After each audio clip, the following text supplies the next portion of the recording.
저를 한번 따라 해주시길 바랍니다. 하나님 사랑합니다. 우리 가정을 축복해 주옵소서. 성령님 말씀을 깨닫게 하여 주옵소서. 아멘. 오늘은 3대 축복이라는 제목으로 함께 말씀을 나누고자 합니다. 듀크 대학의 기독교 교육학자 존 웨스터 오프라고 하는 분이 책을 썼는데요. 그 책 제목이 Bring Up Children in the Christian Faith. 무슨 뜻이에요? 기독교 신앙 안에서 자녀를 양육하라. 그런 책이 있습니다. 거기에 보면 신앙의 세 가지 단계를 설명하고 있는데요. 첫 번째 단계는 Affiliative Faith 이렇게 되어 있습니다. 귀속적인 신앙이다. 무슨 뜻일까요? 우리 자녀들이요, 어렸을 때부터 스스로 믿음을 얻는 것이 아니라는 것이에요. 말을 배울 때부터 부모님으로부터 듣고 보면서 신앙이 이런 것이구나 어렴풋이 배우는 것입니다.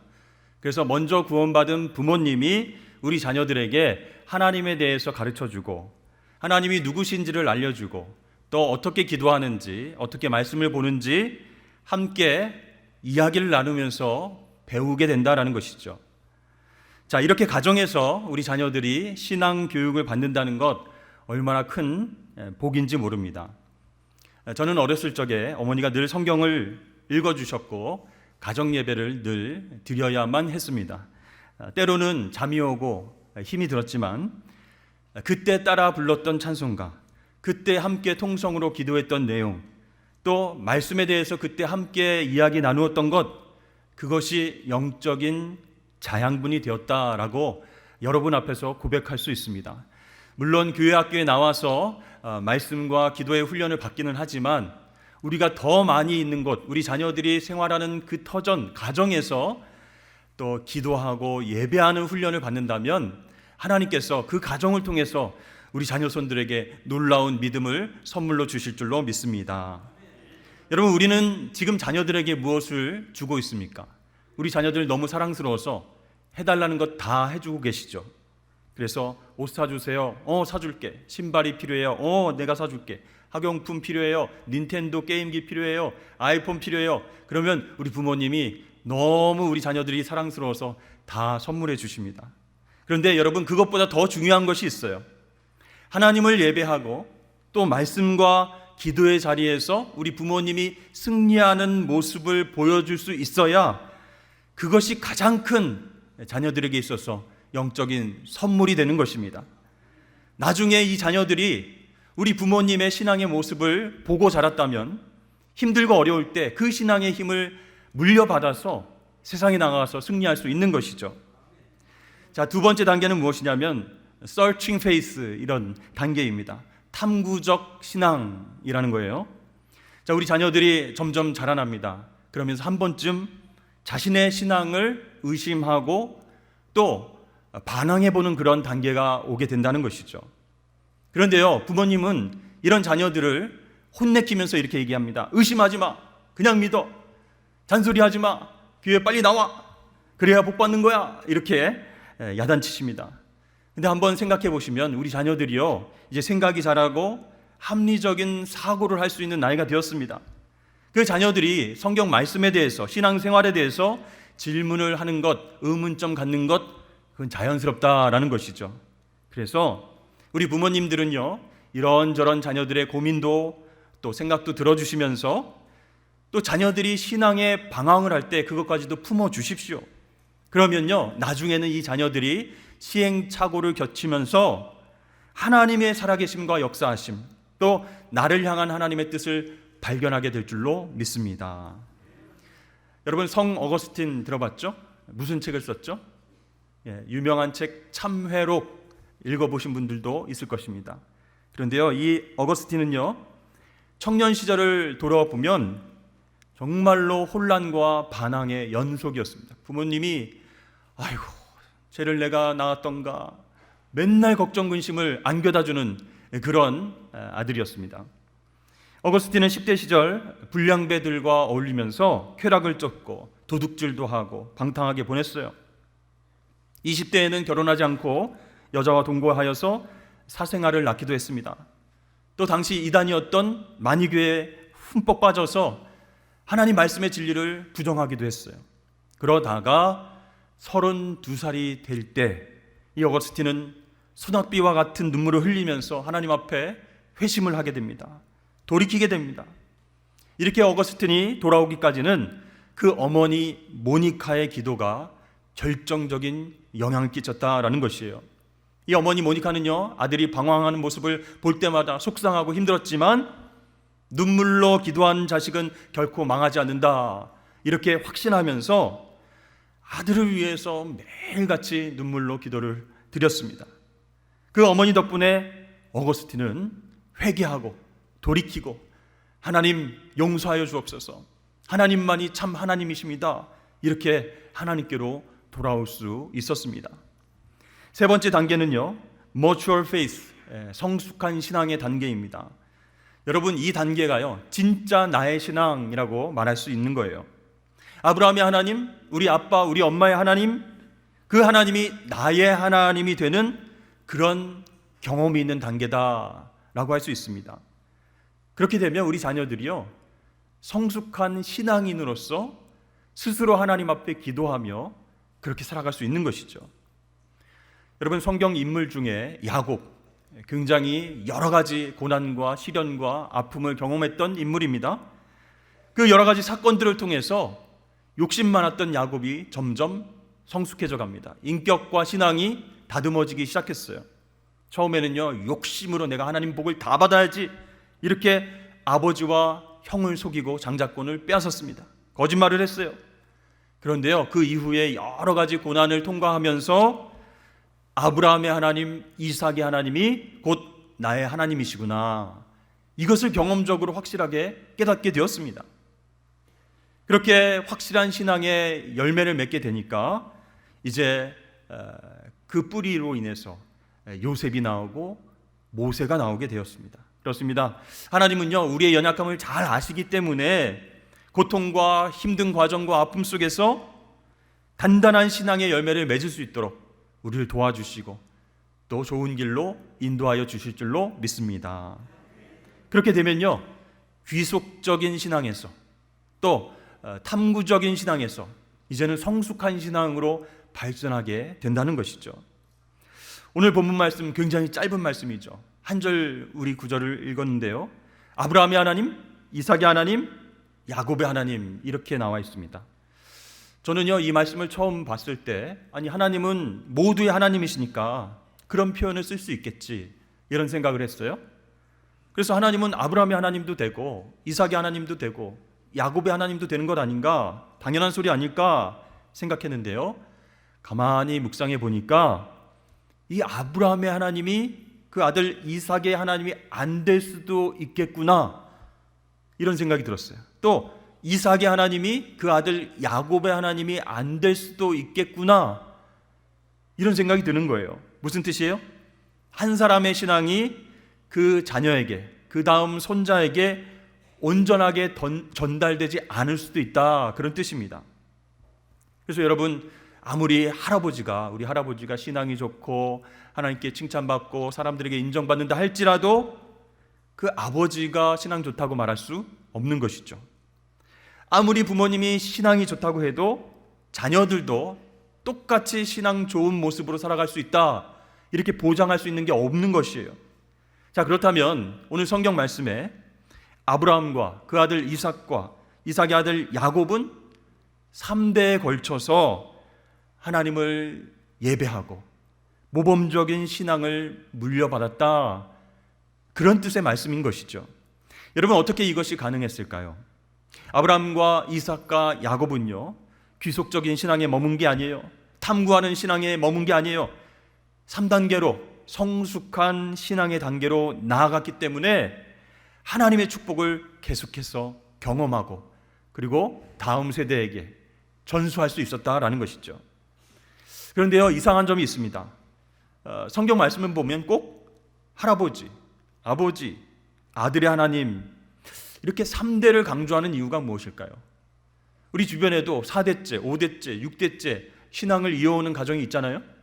그러면 그렇게 더 많은 세대 가운데에 신앙이 전수되었으면 그 사람들을 얘기해야 될 텐데 왜 하필이면 아브라함, 이삭, 야곱의 하나님 이렇게 3대에 걸쳐서 신앙이 전수되었다는 것을 강조하고 있을까요?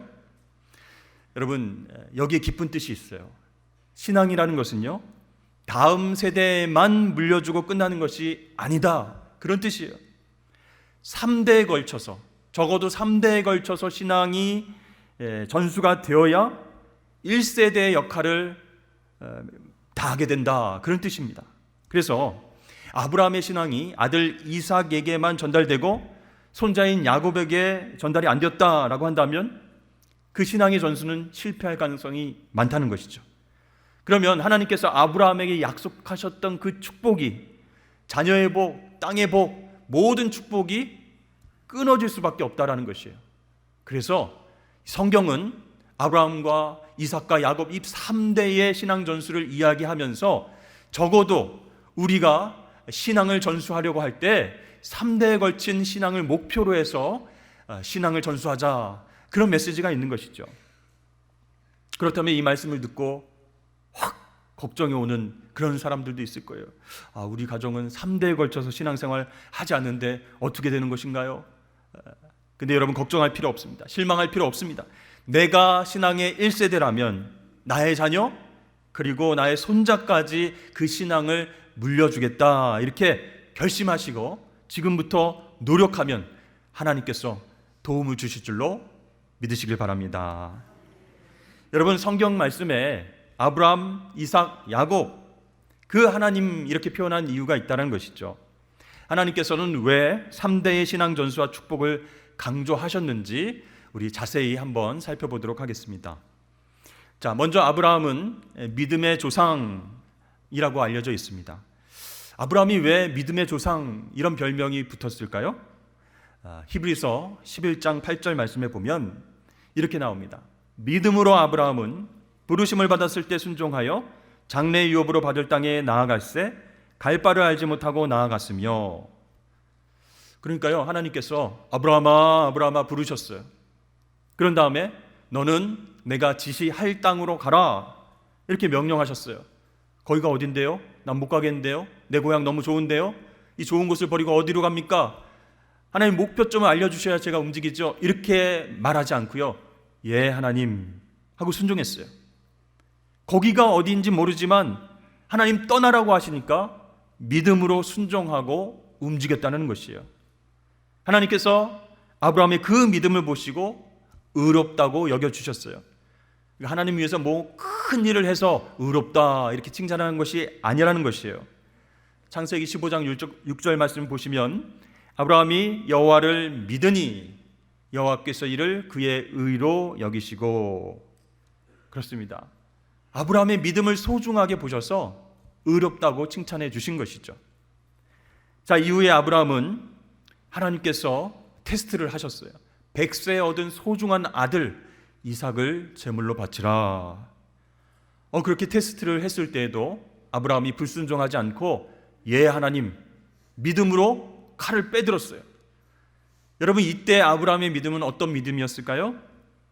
하나님께서 아들을 다시 살려주실 것이라는 믿음, 그 믿음이 있었던 것이에요. 그래서 하나님은 그런 아브라함의 믿음을 칭찬하셨습니다. 그래서 아브라함은 믿음의 조상이 되었고 이스라엘 민족의 아버지가 되었습니다. 자, 그 다음 아브라함의 아들 이삭은요, 어떤 삶을 살았을까요? 그런 아버지의 믿음을 보고 경험하고 자랐습니다. 자, 모리아 산에 함께 올라가서 아버지 제사를 드리는데 제물이 없네요. 알고 보니까 자기가 제물이었어요. 얼마나 깜짝 놀랐겠습니까? 자기가 제물이 돼서 이제는 죽겠구나, 그렇게 생각했을 때 큰 충격을 받았을 것입니다. 그런데 하나님께서 멈춰라 이렇게 말씀하셨고 아버지 아브라함의 믿음을 테스트하신 것을 이 이삭이 깨달았습니다. 그래서 하나님께서 우리 아버지 같은 믿음을 기뻐하시는구나, 그것을 보고 본인도 그 믿음에 따라 살기 시작했습니다. 자, 이제 이 이삭이 장성해서 리브가 결혼하고 에서와 야곱을 낳았습니다.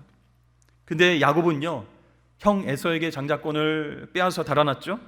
고향에서 멀리 떨어진 외삼촌 라반의 집에 가서 열심히 일하면서 나중에 외삼촌의 딸과 결혼해서 12명을 낳았습니다. 이 12명은요 나중에 이스라엘 12지파가 되는 것이죠. 자, 요셉의 자녀들 중에 요셉이 있었어요. 창세기 후반부를 보니까 이 요셉이 형들에게 팔렸어요. 미움을 사가지고 죽이려고 하다가 구덩이에 넣고 죽이려고 하다가 안 되니까 애굽으로 팔아버렸습니다. 그런데 거기에 가서 억울한 누명을 쓰고 감옥으로 내려가고 죽을 고비도 넘기게 됩니다. 그런데 놀랍게도 이 요셉은요 그때마다 믿음으로 이겨냈다라는 것이죠. 나중에 총리 대신이 된 요셉이 형들을 만나서 이렇게 얘기합니다. 형님들 걱정하지 마세요. 내가 형님들 해치지 않습니다. 하나님께서 나를 애굽 땅에 먼저 보내셔서 고생하는 가족들을 구원시키시려고 하나님 먼저 나를 여기에 보내셨습니다. 섭리하신 것입니다. 이렇게 믿음의 말을 하게 된다는 것이에요. 사실 요셉을 보면요 자기를 죽이려고 했던 형들 아닙니까? 얼굴만 봐도 화가 막 상처가 일어나고 화가 나고 당장 감옥에 쳐넣어라 이렇게 할 수도 있는 그런 위치였어요. 그런데 요셉은 어떻게 애굽의 종으로 팔려가고 감옥에서 억울한 누명을 쓰고 투옥되고 그렇게 힘들고 어려운 상황 가운데서도 하나님에 대한 믿음을 버리지 않았을까요? 바로 할아버지와 아버지의 믿음을 보고 듣고 체험했기 때문이었다라는 것이죠. 여러분 요셉의 아버지는 누구예요? 야곱입니다. 그럼 할아버지는 누구예요? 이삭입니다. 여러분 헷갈리지 마세요. 족장 시대에는요 굉장히 오래 살았습니다. 그래서 요셉은 할아버지 이삭과 함께 지내는 시간도 많이 있었어요. 그때 할아버지 이삭이 무슨 이야기를 들려줬을까요? 하나님 이야기, 믿음의 이야기, 승리했던 이야기. 야 있잖아 하나님께서 아브람 아빠에게 얘기를 하셨는데 나를 모리아 산으로 끌고 가서 제물로 바치려고 했단다. 그때 하나님께서 멈춰라 하시면서 아브라함의 믿음을 칭찬하셨지. 그때 내가 충격받았지만 하나님 기뻐하시는 믿음이 뭔지를 내가 깨달았단다. 이렇게 재밌는 이야기를 해줬어요. 또 아버지 야곱은 무슨 얘기를 했을까요? 아픔과 사연이 많은 자기 자신의 인생 가운데서 하나님이 끝까지 선한 길로 인도하시고 복 주셨다. 이것을 계속 이야기해 줬을 것입니다. 처음에는 자기 욕심으로 장자권을 뺏으려고 팥죽을 쏘아가지고 형에게 팔았던 이야기. 그래서 그 형을 피해서 도망치다가 지쳐서 돌베개를 자고 있는데 거기서 꿈속에서 하나님을 만나서 축복의 약속을 받은 이야기. 또 나중에 부자가 되어서 집을 떠났을 때 형 에서를 만날 것 같아서 두려웠는데 야복강가에서 천사와 씨름해서 이긴 이야기. 그런 이야기들을 들려주었습니다. 그런 얘기를 들으면서 요셉은요 정말 하나님 살아계시는구나, 그 하나님이 나의 하나님 됐으면 좋겠다, 이런 생각을 했고요. 어떤 상황 속에서도 나와 함께 하시고 좋은 길로 인도하시는 하나님을 믿고 있었어요. 그랬으니까 애굽으로 팔려갔을 때도, 보디발 가정에서 억울한 누명 쓰고 감옥에 갇혔을 때도 실망하지 않고 요셉은 하나님께 기도할 수 있었던 것이에요. 자, 하나님은 그 요셉의 믿음을 귀하게 보시고 애굽의 총리가 되게 하셨어요. 마침내 총리가 된 요셉은 아버지 야곱과 그 가족들을 다 구원하는 데 큰 역할을 하게 됐다라는 것이죠. 그렇습니다. 이 아브라함의 믿음이 아들 이삭에게 전달되고 또 이삭이 야곱을 축복해 주면서 너는 하나님 뜻에 순종하면서 욕심 버리고 살아라 이렇게 권면했어요. 자, 이렇게 3대에 걸쳐서 신앙이 잘 전달됐기 때문에 그 신앙은요 흔들리거나 없어지지 않았다라는 것이죠. 야곱은요 많은 복을 받았습니다. 어떤 복인가요? 양과 소와 짐승들을 많이 받은 복인가요? 아닙니다. 돈을 많이 벌어서 집도 크게 짓고 그런 큰 복을 받았나요? 그런 복이 아닙니다. 바로 가장 소중한 복, 할아버지와 아버지 그분들의 믿음을 복으로 물려받은 줄로 믿습니다. 대부분요 우리 믿는 가정에서는요 우리 자녀들에게 믿음을 잘 전해줘야 되겠다 이런 생각은 누구나 다 하게 됩니다. 그런데 그 대상이 자녀만 돼서는 안 된다라는 거예요. 적어도 여러분들의 손자, 손녀에게까지 믿음을 잘 전해야겠다는 그런 결단을 하실 수 있기를 바랍니다. 최소한 3대에 걸쳐서 믿음이 전수되면 어떻다고요? 그 믿음이 흔들리지 않고 튼튼하게 서게 돼서 하나님이 1세대에게 주신 축복과 놀라운 은혜를 3세대까지 전달케 해주신다라는 것이에요. 그런데요, 성경에는요, 신앙 전수에 실패한 가정의 이야기도 나오고 있습니다. 자, 하나님을 만나고 믿음으로 승리한 신앙 1세대가 그 자녀에게 신앙을 물려줬어요. 그런데 그 2세대에서 너무 큰 축복을 받은 거예요. 신앙 1세대가 너무 잘했기 때문에, 하나님 앞에 믿음을 보였기 때문에 큰 축복을 받았어요. 부와 명예와 평안을 누리다가 조금씩 유혹을 받게 됩니다. 세상과 타협하게 됩니다. 그러다가 3세대에 가서는 욕심과 교만과 영적인 게으름으로 악행을 하게 되고 하나님의 뜻을 버리고 살아가는 안타까운 일들도 생기게 된다는 것이죠. 성경 속에서 예를 들어볼까요? 여러분, 다윗 잘 아시죠? 아버지의 양들을 돌보면서 목자의 삶을 살고 있었습니다. 어느 날 아버지가 형들에게 도시락을 좀 전하고 와라 심부름을 시켰는데, 이 다윗이 심부름을 하다가 블레셋 사람 골리앗이 하나님을 모욕하는 소리를 듣게 됩니다. 그런데 이스라엘 백성 중에서 아무도 나서서 싸우는 사람이 없는 거예요. 그래서 다윗이 정의로운 마음으로 사울 왕의 허락을 받고 직접 싸우러 나간다는 거예요. 유명한 얘기를 하고 나가죠. 너는 칼과 창과 단창으로 내게 나아오거니와 나는 만군의 여호와의 이름 곧 내가 모욕하는 이스라엘 군대의 하나님의 이름으로 내게 나아가노라 하면서 물맷돌을 휙휙 던져서 바로 골리앗의 이마 중앙에 맞추게 됩니다. 거기에 맞은 골리앗이 쓰러지게 되죠. 여러분, 어떻게 소년이 이런 용감한 행동을 할 수 있었을까? 다윗은 평소에 하나님을 사랑했고 매일매일 하나님 앞에 예배하기를 즐겼어요. 양들을 돌보면서도 찬양을 하나님 앞에 계속 올려드렸고 힘들고 어려운 일이 있을 때마다 기도했습니다. 여러분, 소년 다윗이 왜 맹수들이 안 무서웠겠습니까? 그러나 하나님께서 함께 하심을 믿고 담대하게 싸워서 맹수들을 물리친 그런 경험이 있었기 때문에 그 믿음과 승리의 경험을 토대로 해서 골리앗 앞으로 나아가게 되었던 것이죠. 자, 다윗은 이렇게 여러 가지 힘든 고난과 시련을 이겨내고 드디어 이스라엘의 2대 왕이 되었습니다. 하나님이여 얼마나 큰 축복을 주셨는지 다윗이 어디로 가든지 함께 하시고 어디에서 싸우든지 전쟁에서 승리케 하셨어요. 그래서 이스라엘 왕국은요, 다윗 왕 때 가장 강하고 부유하고 평안한 나라가 되었습니다. 자, 이제 다윗을 이어서 솔로몬이 왕이 되었습니다. 솔로몬 잘 아시죠? 처음에는 겸손하게 하나님 앞에 기도했습니다. 하나님, 저는 아이 같습니다. 부족합니다. 저에게 듣는 마음을 주십시오. 하늘의 지혜를 주십시오. 이렇게 겸손하게 기도했을 때 하나님께서 기뻐하시면서 축복해 주셨어요. 그래서 지혜도 주셨을 뿐만 아니라 건강과 부와 장수의 복까지 허락해 주셨습니다. 또 다윗 왕 때에 짓지 못했던 성전도 솔로몬 때에 아름답게 건축하게 하셨어요. 그런데요, 너무 풍요롭고 부자 나라가 되니까 점점 솔로몬의 마음이 흔들리고 안이해지게 됐습니다. 이방 여인들과 정략 결혼을 하게 되었어요. 그리고 그 여인들이 이방 나라에서 섬겼던 그 이방 신들, 그것도 다 허락해 줬습니다. 나중에 노년이 되어서 솔로몬은 이렇게 고백합니다. 자기 인생을 돌아보면서 헛되고 헛되도다 이렇게 노래했어요. 그러니까 마무리가 참 아름답지 못한 왕이었습니다. 자, 이제 3대로 와서 솔로몬의 아들 르호보암이 왕이 되는 것이죠. 이 르호보암은요, 40세 때의 왕이 돼서 17년 동안 이스라엘을 다스리게 되었습니다. 그런데 한 번도 하나님을 찾지 않았어요. 부와 명예와 성공을 추구하면서 살았지만 솔로몬 왕 주위에 있었던 지혜로운 신하들의 말을 한마디도 듣지 않았습니다. 그러니까 하나님 앞에 제사 드리지도 않고 하나님을 예배하지도 않고 찾지도 않았습니다.